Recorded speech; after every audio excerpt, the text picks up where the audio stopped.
बैसाख के महीने की किसी भी सोमवार के दिन व्यापार करके देख लिया और घाटा ही घाटा हो रहा है। इसमें मुझे तरक्की नहीं मिल रही है, इसमें मुझे उन्नति नहीं मिल रही है, या कर्जा बढ़ रहा है, घट नहीं रहा और बहुत कर्जा बढ़ रहा है, तब एक प्रयोग जरूर करिएगा। तब बन सके एक धतूरा भगवान शंकर के शिवलिंग के ऊपर रख दीजिए। जब तुम्हें लगे कि मैंने 2-3 व्यापार बदल कर देख लिए, चल नहीं रहे या कर्जा बढ़ रहा है, घट नहीं रहा, तब एक धतूरा भगवान शंकर के ऊपर रख दीजिए। धतूरा रखने का एक नियम होता है।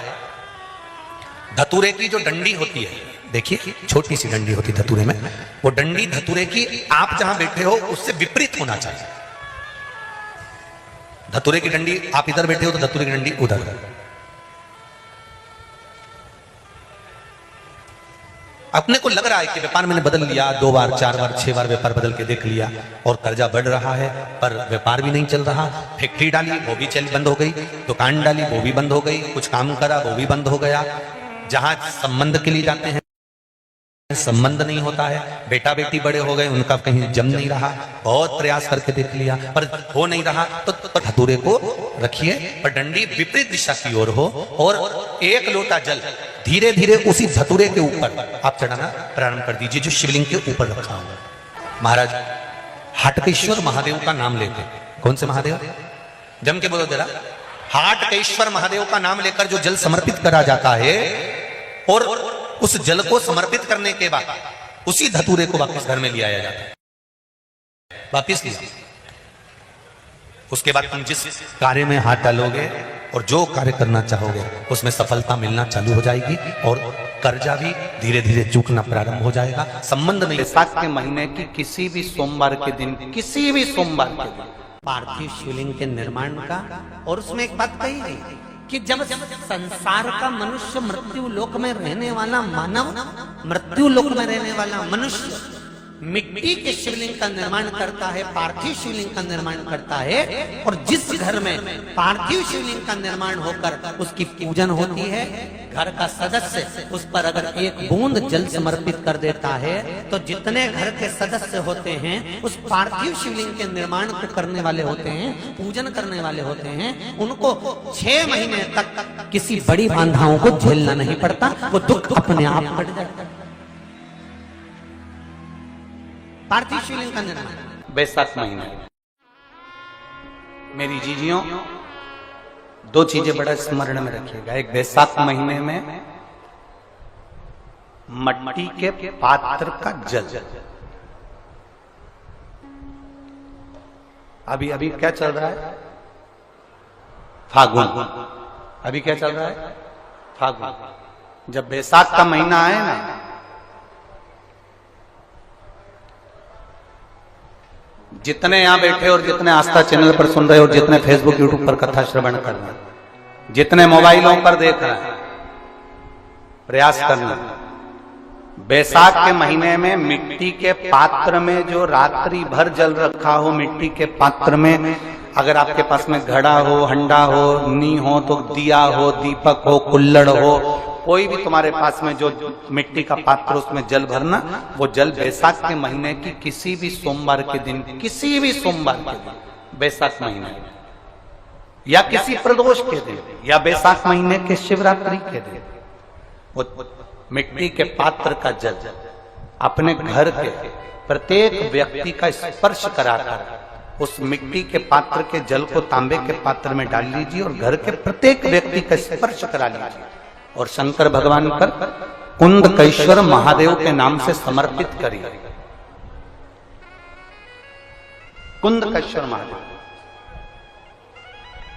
कभी जीवन में पीछे पलट कर देखने की जरूरत नहीं पड़ेगी, आप उन्नति की सीढ़ी की ओर बढ़ते चले जाओ। बैसाख महीने में मट्टी के पात्र का जल भगवान शंकर को समर्पित होना चाहिए, उसका सुख हमारे जीवन को एक आनंद फल प्रदान।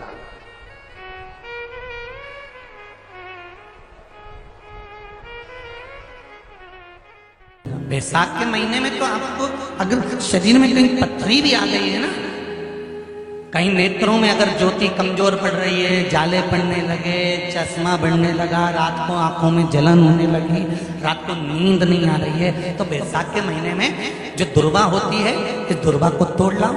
जहां पर अशुक सुंदरी का स्थान होता है, जहां पर अशुक सुंदरी का जो स्थान होता है, उस अशुक सुंदरी के स्थान पर उस दुर्वा को रख दो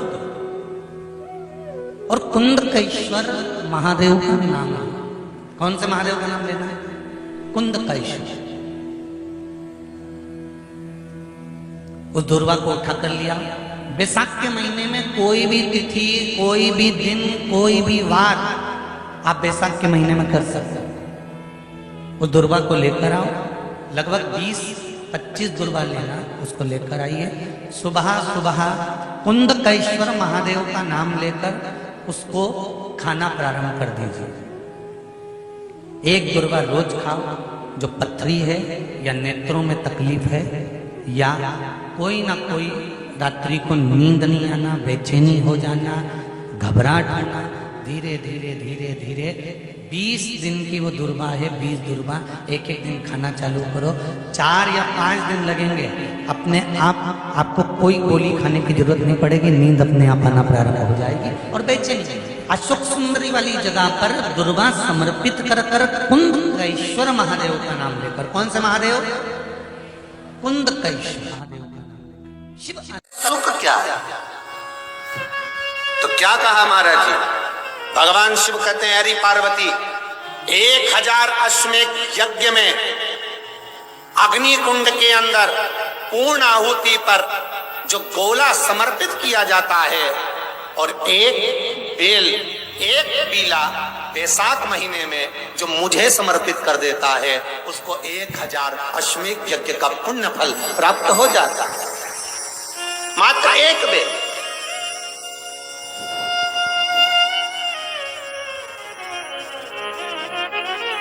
बहुत अच्छे से समझना महाराज, फिर समझ लीजिए। केवल सारे शिवलिंग में एक नर्मदेश्वर महादेव ऐसे होते हैं जिन पर कुछ भी चढ़ाओगे तुम खा सकते हो। भगवान को अगर भोग लगाया तो तुमने खा लिया। भगवान के शिवलिंग को अगर कोई वस्तु टच हो गई तो तुम पा सकते हो। मिठाई हो, चूरमा हो, लड्डू हो, पेड़ा हो, गुलाब जामुन हो, इमरती, भजिया, पकौड़ा, फल फ्रूट जो भी होगा वो पा सकते हो। पर नर्मदेश्वर शिवलिंग को छोड़कर शिव महापुराण के अंतर्गत विद्धेश्वर संहिता में लिखा हुआ है कि बाकी के जितने शिवलिंग होंगे उसको अगर कोई वस्तु टच हो गई तो वो खाने के लायक नहीं रहती, वो सांसारिक मनुष्य नहीं खा सकता। शंकर के मंदिर का प्रसाद संसार का मनुष्य उसको ग्रहण नहीं कर सकता। उसको केवल बैरागी, त्यागी, जिसने घर छोड़ दिया, परिवार छोड़ दिया, अपने कुटुंब कबीले को छोड़ दिया, केवल वही पा सकता है। ये शिव महापुराण की विद्धेश्वर संहिता कर रही है।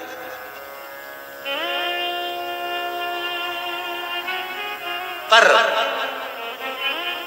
शंकर कह रहे, मां उमा से, मां पार्वती से, मेरा महेश कह रहा है, मेरा बाबा भोलेनाथ, मेरा बाबा विश्वनाथ, मेरा त्रिकालदर्शी कैलाशी अविनाशी कह रहा है कि हे पार्वती,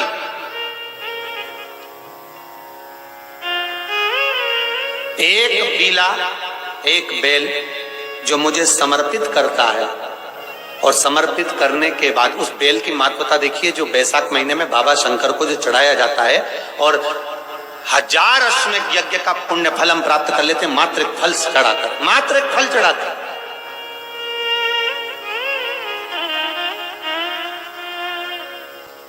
जैसे इससे पहले जो एकादशी कही, जिसको त्रिविधि एकादशी भी कहते हैं, पद्म पुराण में लिखा है और विष्णु पुराण में, एकादशी के दिन द्वादशी भी पड़ जाए, एकादशी के दिन त्रयोदशी भी पड़ जाए, मतलब एकादशी, द्वादशी और त्रयोदशी तीनों तिथियां एक साथ पड़ जाए और उस दिन एकादशी का व्रत जो रख लेता है उसको 1000 एकादशी का पुण्य फल प्राप्त हो जाता। फिर वो जिंदगी में एकादशी करे चाहे ना करे। और फिर ध्यान देना, कोई मर रहा है, कोई तड़प रहा है और आपने तो अपने जीवन में एक ही एकादशी करी और वो कौन सी? त्रिविधि। और मान लो कोई मर रहा है तो आप उसमें से अपनी एकादशी में से आप 5 एकादशी दे सकते, भले आपने एक करी हो, क्योंकि आपने 1000 कर लिए एक साथ, उसका पुण्य आप किसी को प्रदान कर सकते। आप किसी को दे सकते।